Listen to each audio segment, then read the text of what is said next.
Community B. Oh man, I'm really loud. Let me turn these levels down a little bit. All right, Community Beacon. It is, I don't know, 4:30. 6/26, June 26th, 2026. Oh, there's something. I didn't know that that was today until I said it. Friday. I really want you all just to come on in. Let's enjoy today. We had like a slight, for whatever reason, your name is actually at the top of the key. Let me see if I can change that. It's at the bottom Um, of my screen. not in the. Oh, it's still up there. Either way, let's go. Let's go. I can change it later, man. Community Beacon, what's going on? It is my brother from another mother, the Joel Simmons, with us once again. Brother, what is going on? Man, I'm glad to be here with you. Glad to be back in the community beacon. Looking at my Bible over here, just facing me, man. I love the way this was a gift to me, bro. That was a gift to me. Hmm.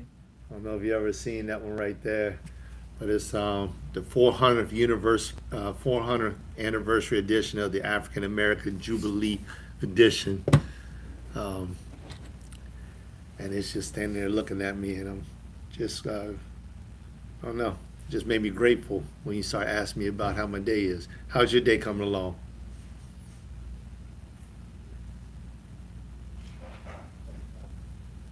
Like I'm truly, truly Can't blessed. hear you.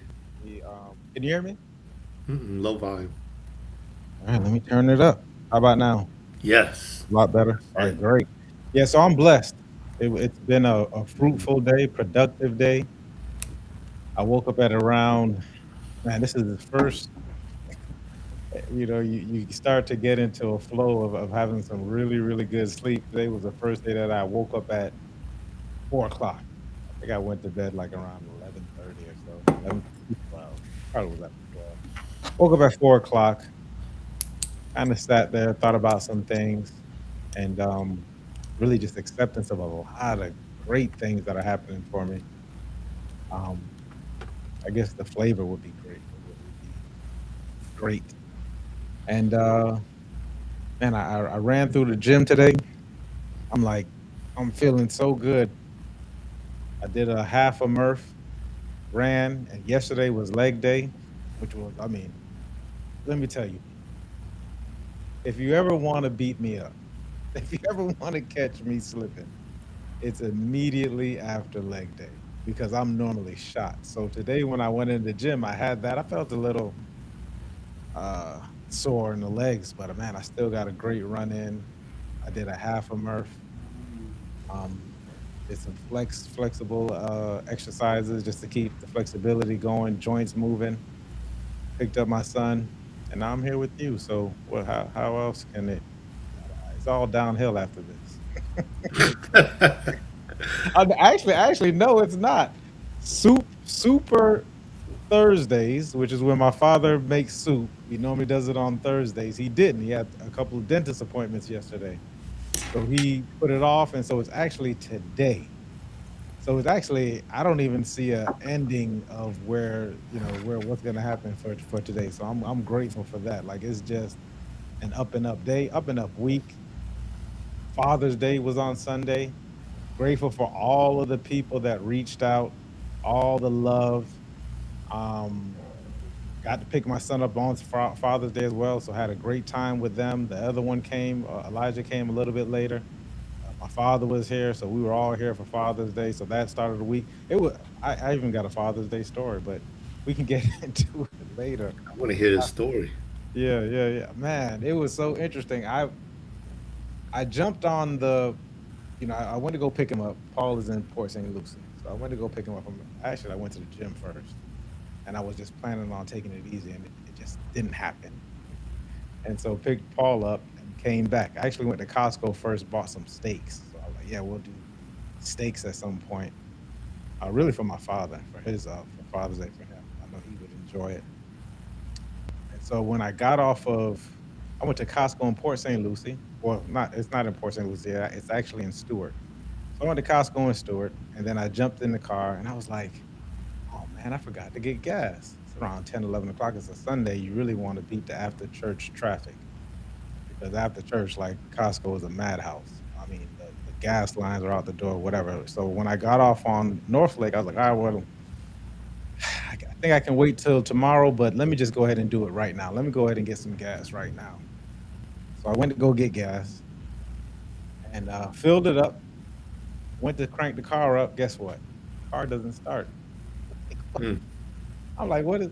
You know, this actually happened before when we drove to with me, you, Beethoven, and Lou when we drove to Jacksonville that one time. Like we filled up the tank and the tank wouldn't start. So I don't know what's going on.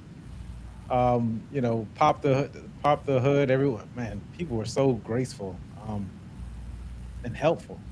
What's going on? It seemed like 18 people wanted to get underneath the hood. I was like, man, listen, I don't know. I was feeling, I'm like, hey, it is what it is. You know, I just don't want to hold you guys up. See if we can push it over here to the side and see what's going on. So I called the best mechanic in Palm Beach County, who just happens who just happens to be my uncle. So he takes calls on Sundays. Um, he didn't pick up, so I called my pops and I told him, I said, hey, call your brother, let him know. And when I called my father to let him know, he was like, he's walking out of Costco right now. He just called me to tell me Happy Father's Day, and he's walking out of Costco. I was like, are you kidding me? So he said, let me call him. He called him back. As soon as, and I think he actually waited for us to push the car to a shady spot because that's when he appeared out of nowhere. And the story's going to get even crazier. I mean, 2,000 years from now, when this story is told, it's going to sound a lot different. But I mean, no lie. He popped the hood, he turned it, and he was like, it's not giving gas or something. So it was like a fuel sensor, possibly. I think that's what ended up happening. And he said, okay, crank it again. Cranked it again. It started. There wasn't taking any gas. And he reached down and he like grabbed a stick. And I'm like, what is he going to do with this stick? And he looked at it and he was like, oh, no, not this. And I promise you, he reached down and like grabbed a rock, like a smooth rock. And he just tapped it. And it just started up. And it was like good to go. I'm just like what exactly is this going on?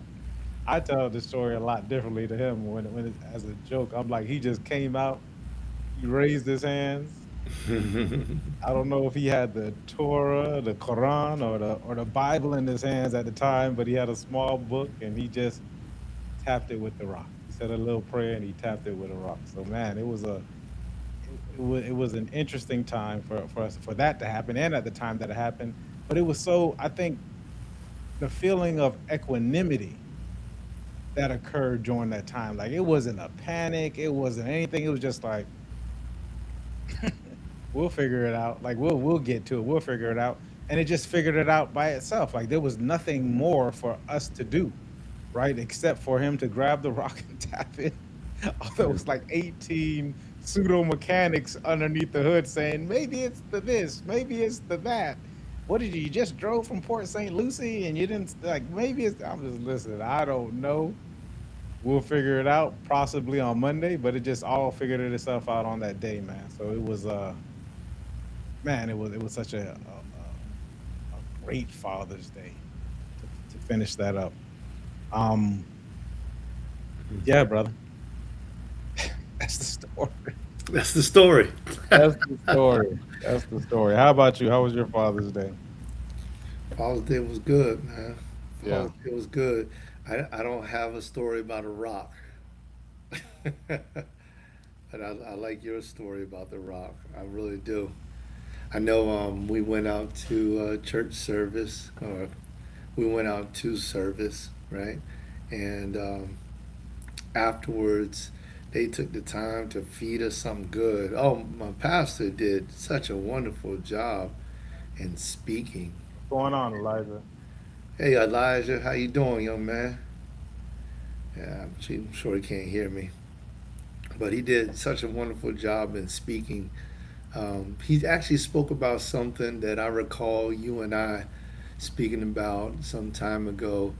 Had to deal with fathers, and he started talking about being providers, and he started talking about um, there was one other point. Those provider and protector.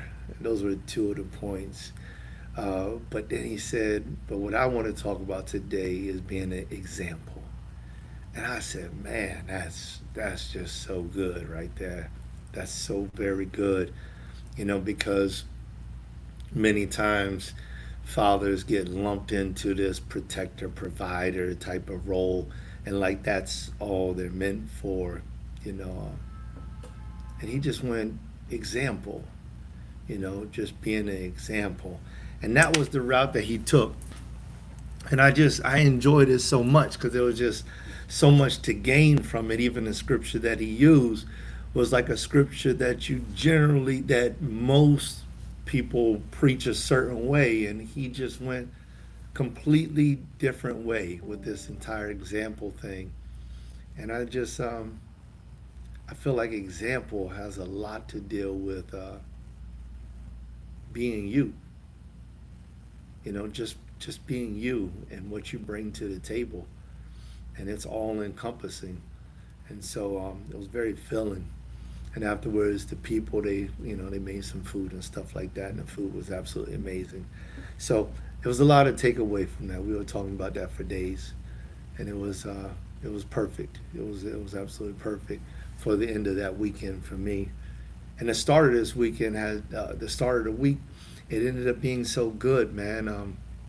I put out on my Instagram earlier today, um, just this little message, and the message was, to me, it was very, very simple, but it meant so much to me because I normally don't do it. And I just put the process is grace, you know, and that Explain was that. all I put. What's up? Explain that to me. I like to hear more about that. Process is grace. The process is grace. Yeah, it's like from my spiritual background, I definitely believe in grace being as like unmerited favor, right? That's my belief. It's unmerited favor. Like you don't do anything to necessarily deserve grace. You just get it. And even in a natural sense, when you're talking, with people, and they give you opportunity for no particular reason, it's like it's grace. And so when you look at the process of things, it is the grace. It is the opportunity unbound, and it's like that is the grace. What we see out of the opportunity is really up to us. Whether we see it as grace is our own perspective. It has nothing to do with whether it is or whether it isn't, right? Life, therefore, is like grace. It's just like unmerited. Like I did nothing at all to form myself inside my mother's womb. Nothing. Had nothing to do with me, right? So there's not a job that I can do. There's not a penny that I can give. There's nothing that I could stake my existence on to have brought myself into existence. And yet here I am. And just like looking at that from that perspective, it is extremely freeing. It's just very, very freeing. It's very liberating, right? And when I thought about it today, it just like hit me, just like in a moment. It's like the process is grace. So whatever you make of it is what you make of it, but that's what it is to me.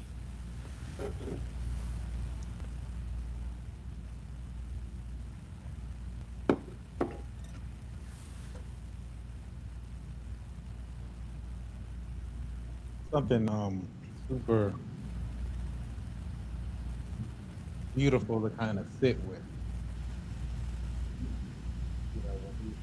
When you have that thought of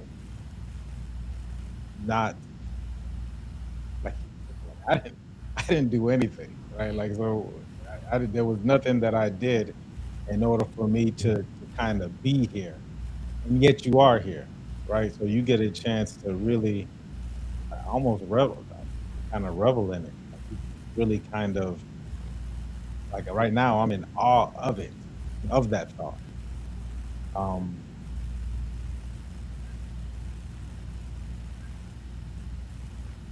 I think maybe earlier in the week, I had a conversation with someone, and what kept coming up was like a person being enough.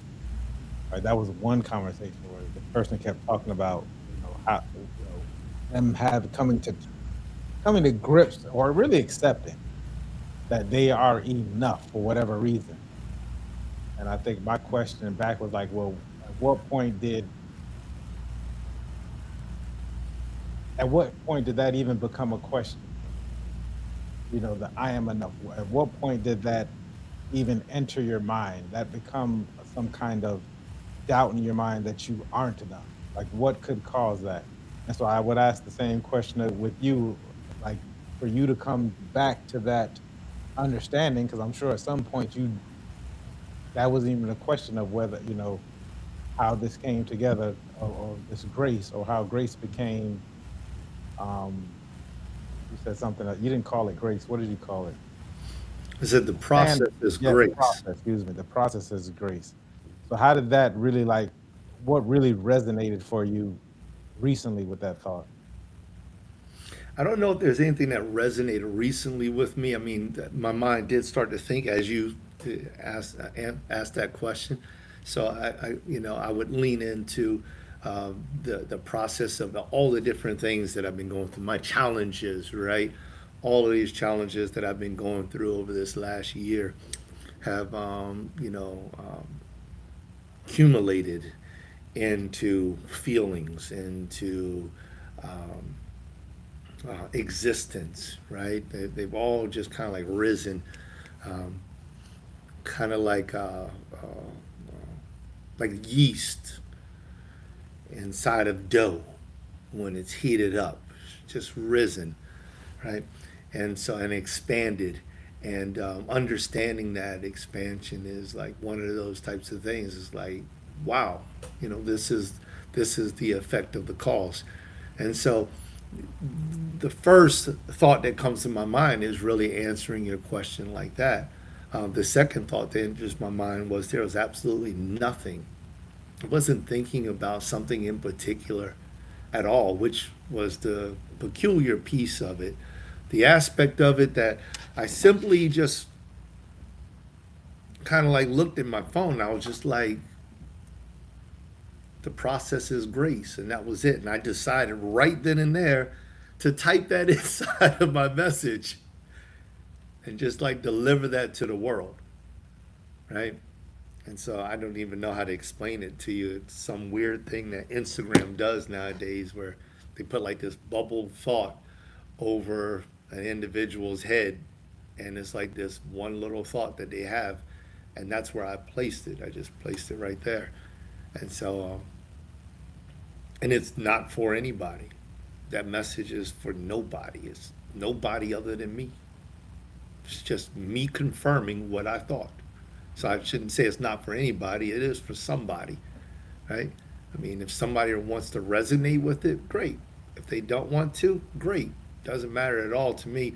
That was me taking something that was in my mind and writing it down, right? You know, writing it down, because for me, it's something that I intend to run with, right?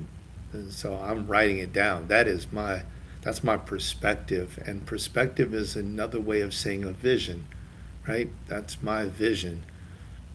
So, and I'm running with that vision because it was given to me for a reason. So it's my job to search it, right? Search it to understand the depth, the width, and uh, and it's also my job to not search it, uh, to just allow it to be. And whatever that is to mean to me, it's my job. It's my job to do nothing and to do something. I'm free to do whatever I want with it. And so I love that, this is enough. And I'm good with that. Whichever way I go, it's still perfect.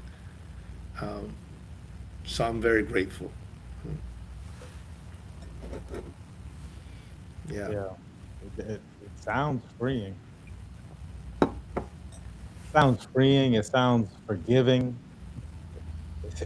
It's and even I would even add compassionate to it. Um, that's how I'm feeling it.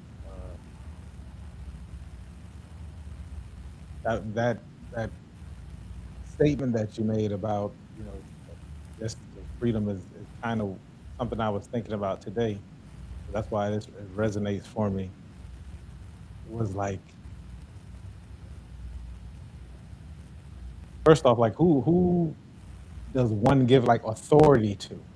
Like that was one thing that I was like, how do I like who do I give authority? Like why do I give away? And not even just who do I give it to? Why could I give it away? And once that and then that after that thought, it was like there was this choice that I get a chance to choose. So you got a chance to choose that phrase, write it down. If it resonates with someone, because I think oftentimes I do similar things where I'm having a thought and I'm thinking it through or whatever, and I just want to put it down on paper. Sometimes it comes out like, okay, this was so far off, but at least I got it out. And sometimes it's like, okay, I do want to share this, however, in whatever capacity, whether it's just me writing it in a journal or writing it on Facebook or on Twitter or sometimes Instagram, if I can think of a image to go with it. And so one of the thoughts that came after the authority was like, man, I really get a chance to choose. For me today was like connection. And the connection, it doesn't even matter, and acceptance, not even not just connection, but acceptance of a person, regardless of how they feel about me. Whatever they have going on in their minds or how whatever their journey is, it's their journey. They're allowed to have it, but I can choose to accept that person wholly. That was freeing for me because that means that I didn't necessarily have to have like a rigid way of thinking of it's either, they don't like me, then I don't have to like them, or they like me and I don't like whatever it is. Like I can choose to have this connected, just be in connection with a person and not necessarily have a negative feeling about it or what the flavor of it would be. Because I'm starting to stop saying positive and negative things. Like it's just more so like what the flavor is like. Maybe it's the flavor. I just don't like the flavor. You know, some people just don't like the flavor of certain things. I've started to find out like all of it is pretty much just something different. But I digress. But the freedom to have these thoughts and just have it to be. And even in the process of the doing, like I said, I think like I'm trying to figure out of like when did I actually do something like that made a huge difference and things that didn't happen. I was listening to one of my coaches yesterday say they were talking about people moving. They said either there's only two things that people are doing as far as in real estate. Your clients are either moving or they're not. Right? That's it. Like either they're moving in that process or they're not in that process. Like how are you connecting with them within that process? So that's kind of like how he was talking about how we should be marketing is like, what does that change when that comes to your mind to in regards to the person? I'm kind of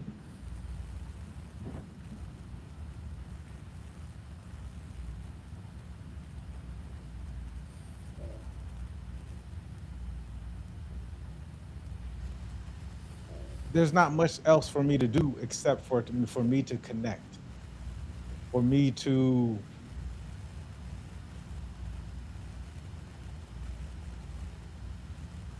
be.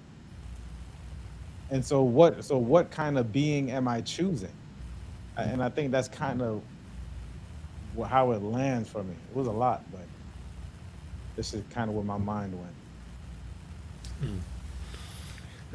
That's all based off of this this thought that I have. That's where your mind went to. Like this entire concept of being a remembrance and um, this thought-provoking conversation on multiple levels with so many avenues to take came from me sharing the process is grace. The process is great.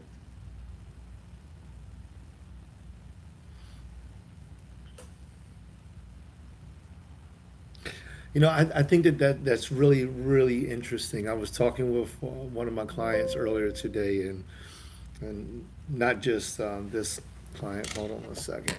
My PC doesn't like my cord as much as I do. So I was talking with this client, this particular client. I was talking with another one that had the exact same conversation, the exact same conversation that I had with my former marketing individual, and that was basically, listen, I'm not in, I'm not in, I'm, I'm not a marketing genius, right? I'm not a marketing guru, but nonetheless, I do understand it. I understand it. I'm just not going to claim to be, like that guy. No Cole Gordon. You know what I'm saying? That's not me. But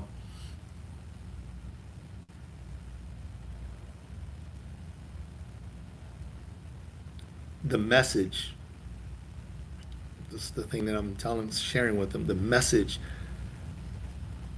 when your message is right, it absolutely opens up doors, and it's just, like, how would I know that this one phrase would have been so dynamic for you or for me? Like, I don't know that, right? I don't know that. I'm not marketing to my friend, to my brother. I'm not doing that, right? I'm just sharing. That's all I'm doing. I'm just sharing. But like the essence of like marketing is, and you mentioned this dealing with your coach and how he's saying your clients are doing one of two things. They're either moving, you know, what was the other one? Moving Or not. or not. Right, right. The exact opposite, supposedly. So they're either moving or not.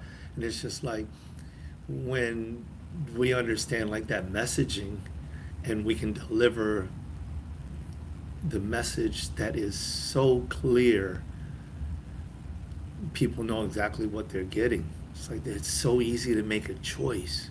So easy.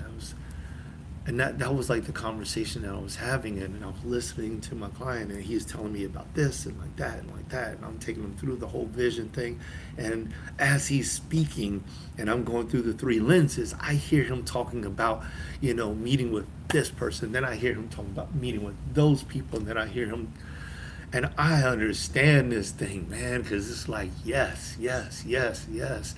How many times have I basically like just everything. Just like this.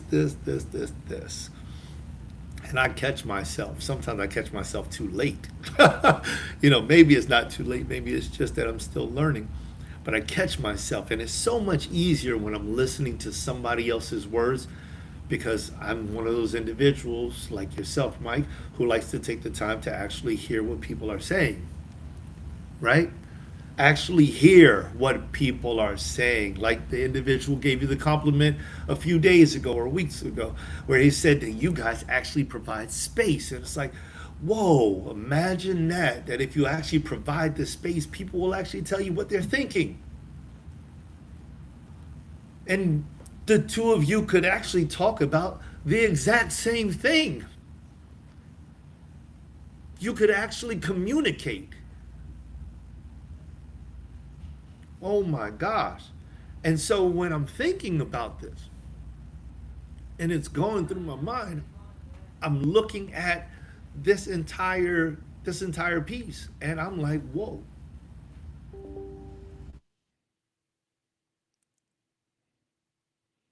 Uh-oh.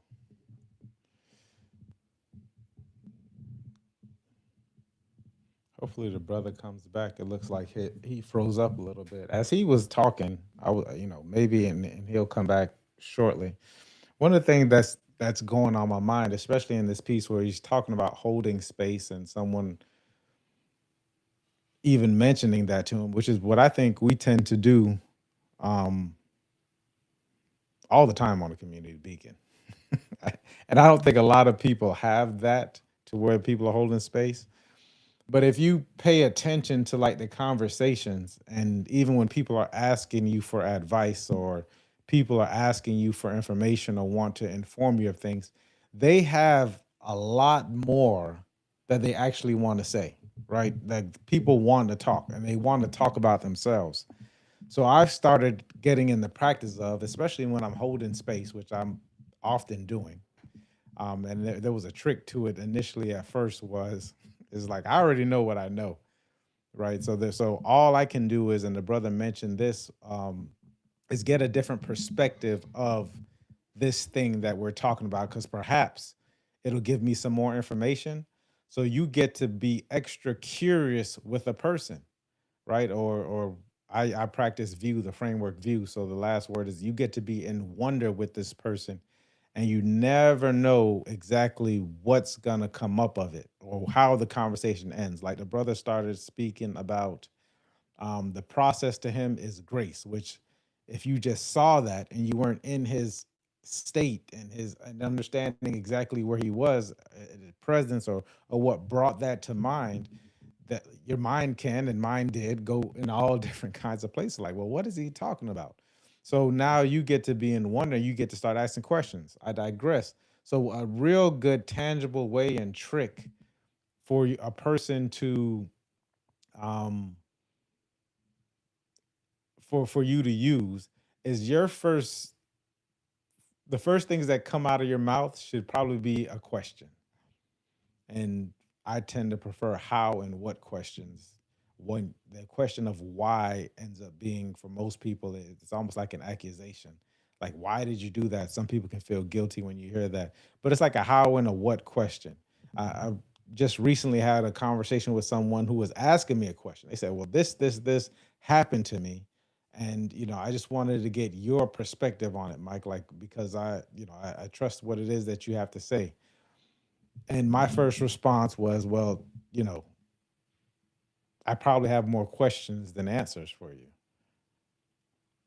And then you get into a question of how and what, because I need to go, and this is, oh man, this is awesome. Chris Voss speaks on this. I need to go on the other side of the street first before I can bring somebody to my side of the street. So even though they're asking, and you learn this quickly in sales, even though they're asking you for what it is that you want to do, they already have something in their mind. Most people already have a way or something in their mind of how they're going to get to a destination. And if you can understand that, if you can understand the way they're thinking about getting to the destination, whether it's even possible or everything's possible, but whether it's probable for them to get to where they want to go, they just want to know that you are listening to what they have to say. The best way to show a person that you're listening are two things: questions and silence. Questions and silence. I found real quickly I started connecting more with people when I stopped, first off, interrupting them. Like I even tell my son this, give 3 to 5 seconds of space after while someone is talking. After they finish, give them 3 to 5 seconds of space and then you speak. A couple things that happen then. First off, they understand that you're listening, or they believe, or that you look like you're listening. And secondly, what comes out of your mouth is going to be even more powerful. And if you want to even take it to the next level, because all this stuff is a skill set, right? Because I came up in a family where people talk over each other. Like it's you talk over each other. But if you start to work on these little skill sets, what you'll start to see is that in conversation, the conversations will be people will listen more. You probably won't have to talk as much, because oftentimes what we end up doing is explaining, and people don't want to be explained to, right? So the conversations end up being a lot more powerful, possibly shorter, and they resonate more connection. Like really, that probably should be the goal of most conversations. So okay, I see the. I don't know if the brother's gonna come back in. You heard him saying that he had issues with his internet, but there was one thing before we got down this line because we kind of just come on here and just kind of talk about different things. Is I wanted to go over was this thing because I something else that came to mind, and then we can probably stop after this was about people being busy, right? So I had a conversation with a coach yesterday, and one of the questions I was asking him was like, with the marketing that we're doing now, and most of it being a lot more direct copy type marketing that I do, I was like, well, what do I do with my time? Because prior to this, and if it was so funny, I was thinking about Community Beacon years ago. If you pay attention, like the majority of Community Beacons, I was standing up. Like I would stand up for an hour. Sometimes we used to go for 2 hours. And I would just stand up throughout the entire thing. And I was laughing because being a person who used to do a lot of cold calls or outbound dialing, your nervous system and even your body starts to acclimate to that, like over a long period of time. Like I was doing it for 2 3 years of like a lot of cold calling, 3 4 hours a day. I'm on the phones. And so you start to act your body starts to acclimate. One of the things they tell you to do is to stand up, right? To So you can have a lot more energy. You can somatically, or not systematically, physiologically can change when you stand up. So I would do a lot of standing, and that kind of carried over into Community Beacon. As you can see now, I'm sitting down. It's just a different kind of atmosphere. But anyways, long story short, I'm not doing the cold calling anymore. However, doing the cold calling, it made you feel busy. Maybe you were on the phone calls, and you know how most of us really don't answer our phones nowadays if we don't know who the number is. So you can sometimes only you can be dialing for hours, hundreds of numbers, and all you would hear is a ringer going on, and you're getting ready for someone to pick up the phone, and and that was the life. So now without that, it's like, so how do I fill that time if I'm not dialing? Like, what should I be doing? And he said what he did, super successful guy, because there's a thing where we need to be busy, because busy to us can be productive. So we find all these different ways of doing it. Same coach said, I just seen him drop a video. He said, the less I do, the more money I make.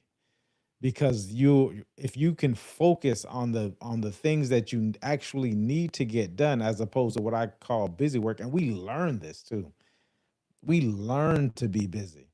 We learn not to delegate things. There's a lot of control attached to these different things. Anyway, so I asked him this question, like, what should I be doing? Was the question that I asked. And he popped up this video, and I thought I should play this video because I thought we could all use it possibly. So let me see if I can share my screen. I already have it queued up.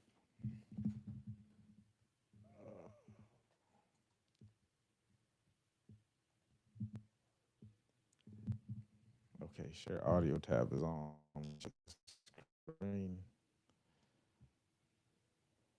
All right. Here it is. This is a Stephen Covey. Get a chance to check out this video.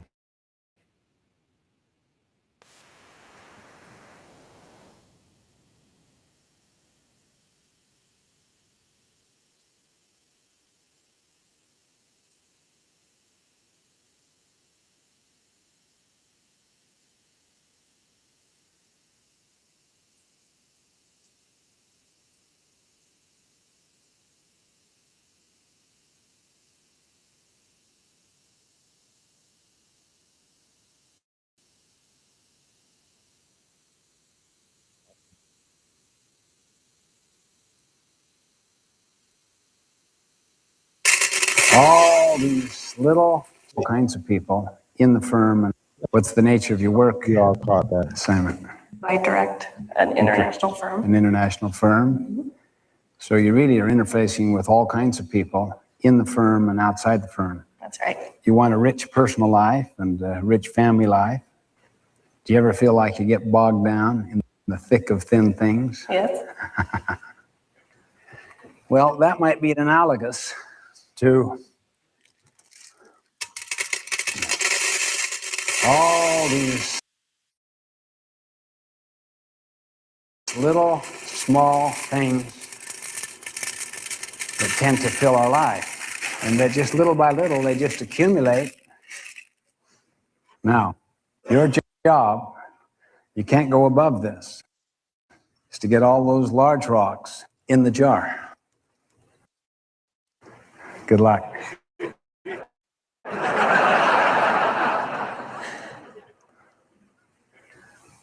What's that one called? Q2, planning, preparation. Right. Planning, preparation, prevention, and empowerment. Okay, the next rock she's putting in there is called relationships and family. You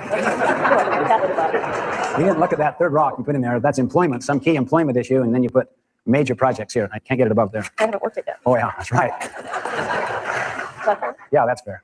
That's called service, community, church. Do you ever feel like this? Yes. How many feel like this? By moving the little things around, you might squeeze in one more of those big major things. It's almost, wow, it's good. You know, if it doesn't fit, force it. Here's something that's called urgent and important. It's a quadrant one thing that is blindsiding you, that it's your biggest client, that if you don't get back to that client now, you've given up your vacation. And you have no special block of time just for yourself. I'll tell you what you can do if you want to. You can take a whole different approach. You have a totally fresh bowl. You can work out of a different paradigm altogether. Well, then I'd rather put these in the bottom and then pour the little pebble on the top. Employment, Big opportunity, big opportunity. important and urgent, block of time. Those young children keep looking at me. Glad my husband's not here. No, I dump these in there. Okay?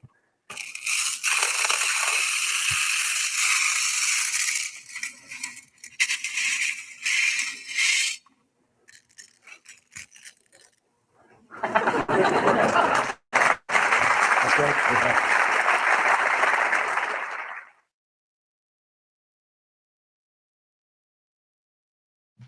Yeah, so I thought that was that was the video he told me to watch, but he had already explained it to me, which was that I asked him, so what do you do? What do you do in the morning? He's like, man, when I get up, he said, I just make sure I get my big rocks done. He said, because that little stuff is he said, it's always gonna be there. It's gonna be there today, it's gonna be there tomorrow. He said, if I want to be productive, I find out what are the biggest things, what are my biggest rocks. And I started thinking about it, and this is super similar to how I lead my life. Why I'm probably so productive is that I just block the big things off, whatever they are. And I'll give you a quick example. Let me see if I can stop this share. I'll give you a quick example, and then we can get up out of here. The gym. Like, I don't know when I became the person that goes to the gym, health, but it's just so cathartic to me. So it has to happen. For you, that might be, meditation. Some people need to go to the beach. Like, I don't know, I don't care what it is, whatever is cathartic to you, whatever, you know, emotionally helps you, whatever that may be, it needs to be a non-negotiable. I have my kids actually um time blocked. So at a certain time, this is the time you're spending with Paul. Like, and even if they're doing something else, I can at least go and check in. Like, they could be busy doing something that they want to do. They don't have to spend time with me, but it's there in the time block for me to at least check to see, if it happens. And if anybody calls, if anybody like that, and we're actually engaged in something, it's not going to happen. I have Sundays when I call family members. So Sundays, for a lot of family members, they may get that call. So Sundays that happens. Fridays are blocked off to make calls to certain people, these other certain people that I find that are big. Like these things are just blocked off. So I would advise you that the things that you claim, and maybe they aren't, like maybe this is a chance for you to see whether or not these things are a part of your core value, but because you'll start doing them or you'll block them and you just won't do them. So you get a chance to see why you're not doing them if you say they're a part of your core values, and maybe they're not. But what I found is that this actually puts a standard for whatever it is that I would call my core values. All those things: family, time with the kids, time to actually make phone calls to relatives on a certain day. Here's another one that you can do, and I got this from Joe Hudson, was to block off 2 to 3 hours a month for critical conversations that you wouldn't have otherwise. That way, you're not putting it off for months on end until it has to be taken care of. It gets into what he spoke about, that urgency, immediate quadrant. So these are just something quick. I just want to leave you guys with something tangible that I practice.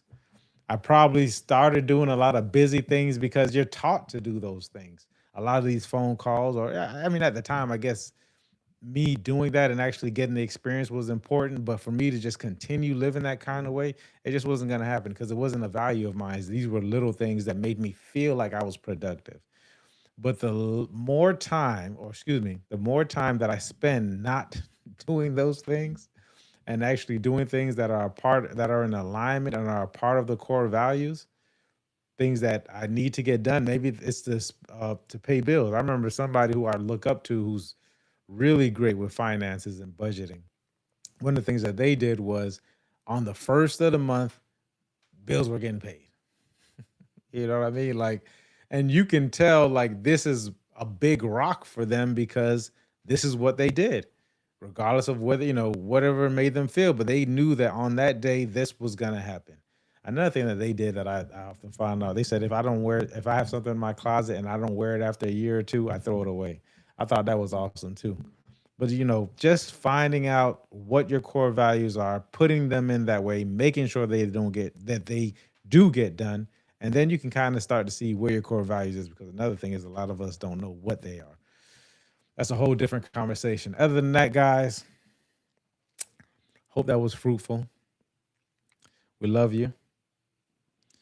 We'll see you next week, God willing, and the creek don't rise.